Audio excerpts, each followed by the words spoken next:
Ahojte všetci, vítam vás pri mojom pravidelnom súhrne posledných dní názvom Čo sa stalo obci Sklené cez týždeň. Ako ste si určite všimli, tak že nebolo vysielaný tento pravidelný súhrn, a to z dôvodu, ktorý vám poviem na konci. A tak teraz poviem súhrn obidvoch týždňov, to znamená 18. a 19. kalendárny týždeň. 18. týždeň začal pondelkom 28. apríla a bol som odcestovaný, a to konkrétne do Turčianskych Teplíc na spoločný stavebný úrad, kde som teda vybavoval na náš projekt rekonštrukcie obecného úradu pravoplatnosť pre stavebné povolenie, ktoré bolo potrebné v rámci dotačnej schémy z Ministerstva životného prostredia. Cestou som išiel aj do Martina, kde som mal dohodnuté stretnutie na sociálnej poisťovni do protokolu z jednej kontroly, kde to treba podpísať a uviesť niektoré veci na pravú mieru. Zaniesol sa to na spoločný obecný úrad do Turčianskych Teplíc, kde tieto veci robí personálne mzdové oddelenie. Využil som cestu v Martine nákup na blížiaci sa akciu Majales, nákup všetkého materiálu do bufetov a tak ďalej. No a zobral som aj benzín do kosačiek a aj do nášho osobného automobilu Dacia. Samozrejme ráno, predtým ako som vyštartoval, mal som ešte ránu poradu zamestnanca obecného úradu, ako už pomaly pravidelne. A pracovníci obecného úradu pre verejnoprospešných prác začali s kosením areálu červeného ihriska, nakoľko sa chystala akcia Majales, ktorá bola v stredu, a ktorú budem hovoriť trošku neskôršie. V útorok 29.4. pokračovali pracovníci kosením areálu červeného ihriska. Osadili sa kocky na novú detskú preliesku, ktorú sme zakúpili pomocou vašich peňazí, a bolo to ešte minulý rok. Bolo to ako akcia za zrušený Glaserhaufest, a teda to som takisto by som chcel poďakovať, a v čase vysielania tohto videa už je určite osadené toto ihrisko a slúži našim deťom. Na časť tohto ihriska sme osadili už dávnejšie, a to konkrétne Kolotoč, ktorý sa teší veľmi dobrej obľúbe, za čo som naozaj veľmi rád. Po obede som mal poradu s riaditeľmi oboch našich školských zariadení, to znamená základnej školy a materskej školy, ohľadom aktuálnych tém a niektorých vecí, ktoré by som nerád konkretizoval, ale teda bola to veľmi vecná debata a som veľmi rád, že sa dohodli na viacerých veciach. Riešili sme aj program, ktorý bol o škole po škole, o ktorom trošku neskôršie hovoriť. Riešili sme tam detaily mnohé a čo teda môžeme ponúknuť my ako obec a čo by som teda očakával ja od týchto školských zariadení. Som rád, že sa dohodli, a výsledok si mohli pozrieť aj v priloženom videu na sociálnej sieti Facebook na obecnej stránke.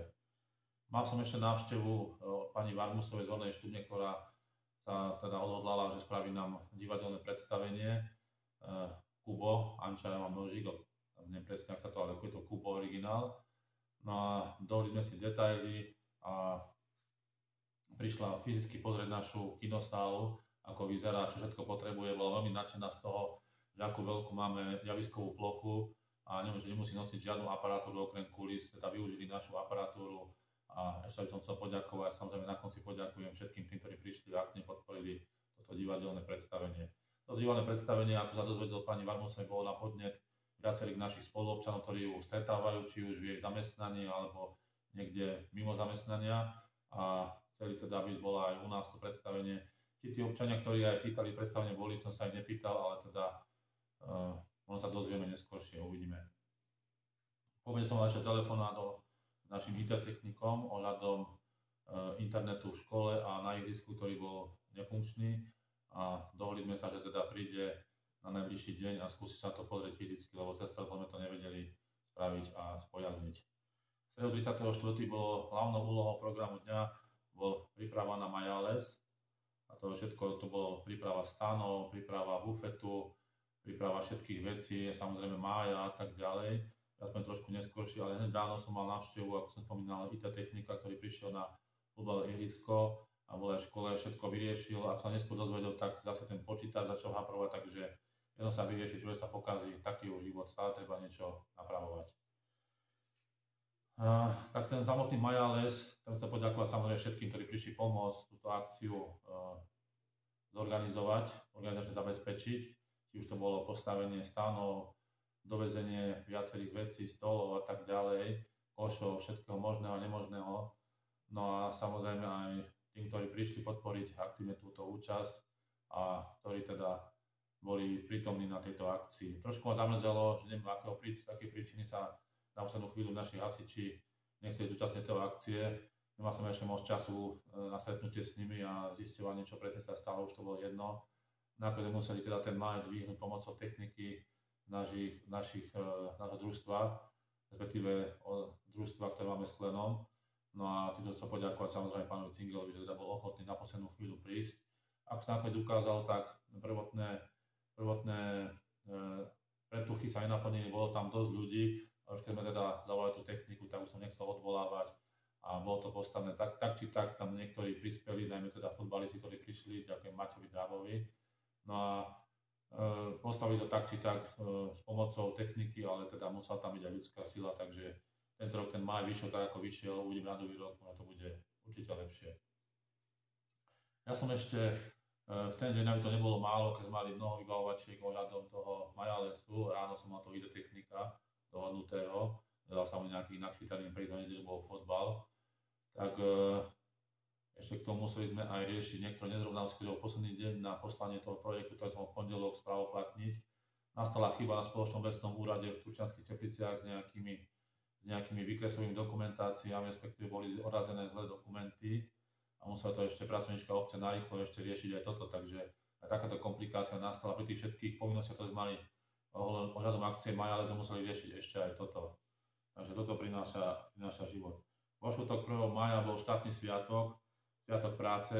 Naši futbalisti mali brigádu v futbalovom ihrisku, za čo ďakujem, natreli tam myslím bránu, dali tam trošku pletiva do poriadku z prednej strany. No a ja som ešte musel, niektoré lavičky potrebovali sfary, nemali tam stroj odchádzal, museli sme to narýchlo ešte niektoré lavičky zložiť. By som chcel poďakovať poslancovi Veselkovi, ktorý promptne zareagoval, keď som mu zavolal, prišiel, zložili sme to za nejakých 30 minút, my dvaja plus nejaké deti tam boli, nám tam pomohli predržať niečo. Takže ďakujem ešte raz za promptnú reakciu a za pomoc pri spratávaní tohto materiálu, všetko, ktorý bol na akcii Majales 2025.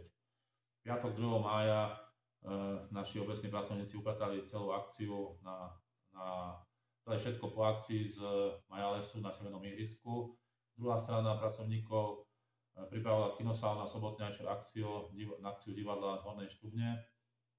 Ja som mal nejakú na starosti veľmi administratívu, no a naši pracovníci obce boli na nákup na vysadenie niektorých kvetov pred obecným úradom, takže aj toto sme vybavovali celý piatok. Druhý týždeň, 19. týždeň, ako som spomenul, 19. kalendárny týždeň, nebol preto, aj teda 18., lebo som mal súkromnú dovolenku, mal som dovolenku a nebola tam dovolenka.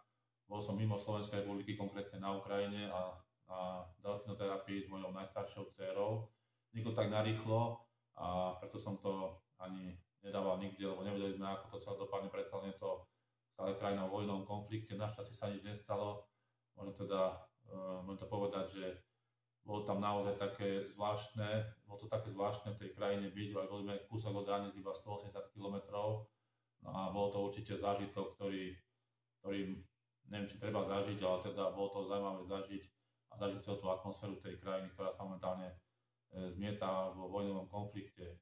Čo som videl, ale často bolo nápisy, respektíve tabule a na nich fotky vojakov, ktorí padli v boji v tomto konflikte, zbytočnom konflikte, a bolo ich na mnoho miestach a teda aj to znázorňovalo utrpenie tejto krajiny, ktorá je v tomto konflikte už 3. rok. A všetci samozrejme, dúfam, že všetci, ale ja teda určite dúfame, že čoskoro sa to skončí minimálne prímerím a určite trvalým mierom, tak aby sa už takéto zbytočné konflikty nikdy v živote neopakovali. Slovo na záver. Ako som spomínal, mali sme 30. apríla v stredu Majales. Ako som aj spomínal, že to nastala trošku komplikácia pri tom dvíhaní mája. Raz mali informáciu, že prídu iba 3 ľudia, hasiči povedali, že neprídu. Deň predtým teda povedal mi pán Franek, že neprídu hasiči. Doteraz nezistoval som prečo. Nejaké indície boli, ale nevraviť veci, ktoré mám overené na 100%. Takže trošku ma mrzí tento stav a teda budem musieť s nimi viacej komunikovať, že čo sa teda vlastne stalo a do budúcnosti, ako sa to predstavujú a prečo takto vlastne vzniklo. Ešte by som sa poďakoval pánovi Cingelovi, že nám teda promptne zareagoval a samozrejme ďakujeme všetkým tým, ktorí dvíhali, aj keď teda nie priamo ten maja so spodkou pridržiavali, aby sa nevysunul z tej diery, ktorá bola na to pripravená.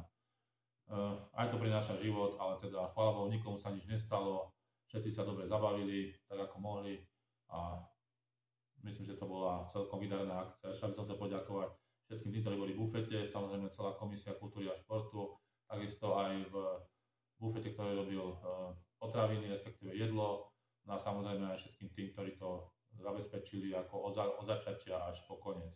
A samozrejme našim pracovníkom, že to všetko poupratovali, poskladali a dali Červené ihrisko do pôvodného stavu.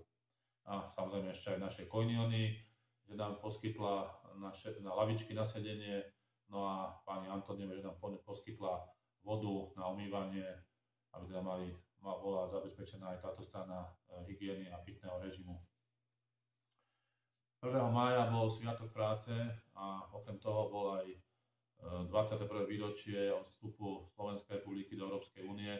Na toto výročie si veľmi pamätám, keď v roku 2004 som bol práve tu na Sklenom, ešte ako obyvateľ Martina a pamätám si to, ako sme si hovorili, že 20 rokov, keď prejde, už budeme tam, kde je západná Európa. Či sa to všetko splnilo alebo nie, tí, ktorí cestujete, môžete porovnať, ako to momentálne vyzerá v západnej Európe, ako to vyzerá tu. A tí, ktorí si pamätáte, môžete si pamätať, ako to bolo pred 20 rokmi, ako to je teraz. Ja, ako som spomínal z tej mojej návštevy na Ukrajine, tak môžem veľmi dobre porovnať, že na Slovensku a na Ukrajine sa máme diametrálne rozdielne, ale samozrejme porovnávať to je ťažko. No ale myslím, že vstup Slovenska do Európskej únie bol veľmi dobrá príležitosť, ktorá sa mohla naskytnúť a minimálne to voľné cestovanie je veľmi dobrý prospech pre všetkých, ktorí využívajú cestovanie. No a ostatné kritériá nezhodnotia ekonómovia, sociológovia a tak ďalej. V sobotu bolo divadlo z Hornej Štúbne, ako spomenul pani Varmusová, ma oslovila, že teda aj oslovili viacej ľudia z občania Skleného, či už to bolo v práci, mimo práce, či prišli alebo nie, to neviem, tí, ktorí oslovovali, bolo tam okolo 25 ľudí.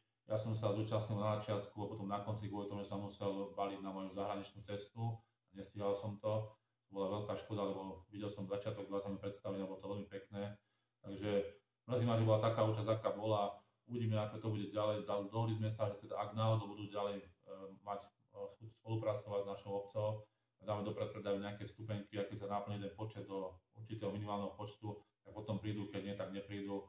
To je všetko ešte na rokovaní, uvidíme. V nedeľu bolo 4. maja sviatok všetkých hasičov, patron hasičov Svätý Florián, a keďže ja ako bývalý hasič, respektíve bývalý zamestnanec hasičského družstva, alebo teda bývalý aj takisto stále aktívny člen našho dobrovoľníckeho zboru, veľmi som tento dátum pociťoval, v spomienkach nostalgicky, no a pri tohoto Floriánu, svätého dňa, si trošku neskôršie budeme v našej obci organizovať v spolupráci s DHZ súťaž o putovný pohár starostu obce Sklené, súťaž o pohár starostu obce Sklené v hasičskom útoku, budú to aj mladí, aj starší, bude to 21. júna. No a viac detailov prezradím, keď to bude aktuálnejšie, respektíve dáme plakát vonku a bude to aj na našej obecnej stránke, na facebookovej stránke obce. Moja dovolenka, ako som spomínal, bola nie dovolenka, ale bolo to teda viac menej súkromná akcia a nie dovolenka. No a už som o tom povedal, myslím, že dosť. Bolo to v delfináriu v meste Truskavec v ukrajinskom.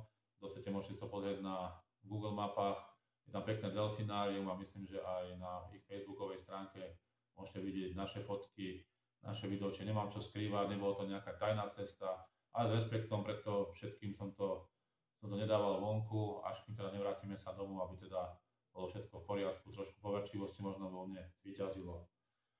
Čo som nestihol, keď som bol na tej spomínanej dovolenke, a čo ma veľmi mrzí, bol program O škole po škole, ktorý organizovala naša základná škola. Pripojila sa k nemu aj materská škola. Čo som videl video a rozprával sa s pani riaditeľkou, tak boli len pozitívne ohlasy. Bolo to stretnutie rodičov s deťmi, materská základná škola, trošku spájanie tých generácií a trošku zabavenie sa a ukázanie sa, že máme teda veľmi perfektnú školu a dobrý pedagogický zbor hlavne, lebo ako vieme všetci, tak ideme rekonštruovať tento rok našu budovu základnej materskej školy a môžeme mať akúkoľvek budovu materskej školy alebo základnej, keď nemáme profesionálnych pedagógov, dobrých pedagógov, ľudských, citlivých, vnímavých, tak tá budova nám bude vždycky iba druhotná.